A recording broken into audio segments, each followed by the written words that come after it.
Il ne faudrait pas croire que, parce qu'il y avait des difficultés sur la machine, on ne pouvait pas travailler correctement. Donc on a réussi avec cette machine, d'une part à déterminer les valeurs de l'inductance qui étaient valables. D'autre part, à déterminer les limitations de cette valeur d'inductance qui pouvait provoquer des instabilités.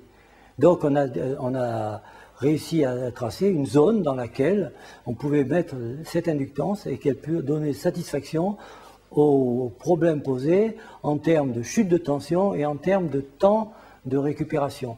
Alors après, étant laconite, on a demandé le classement de ce calculateur, ou de cette calculatrice, moi le sexe, je ne sais pas trop, là, et il a été classé monument historique.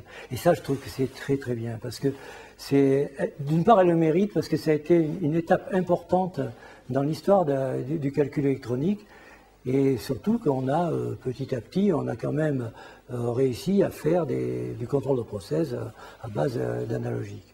Aujourd'hui, c'est le numérique qui a repris le dessus, surtout. L'analogique existe peu.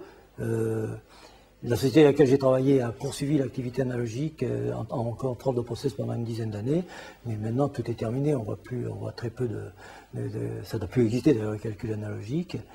Mais je pense quand même que c'était très bien parce que pour moi, ma thèse, c'était encore un pied de nez du calcul analogique au calcul numérique en disant « Oui, tu vas me remplacer, mais pour le moment, sur ce problème-là, heureusement que j'étais là. » Je me rappelle une phrase que j'ai lue dans le livre de Danlou Duménil sur le calcul analogique, qui était un livre qui était sorti en 1958 et qui disait « Un calculateur analogique, c'est comme un violon.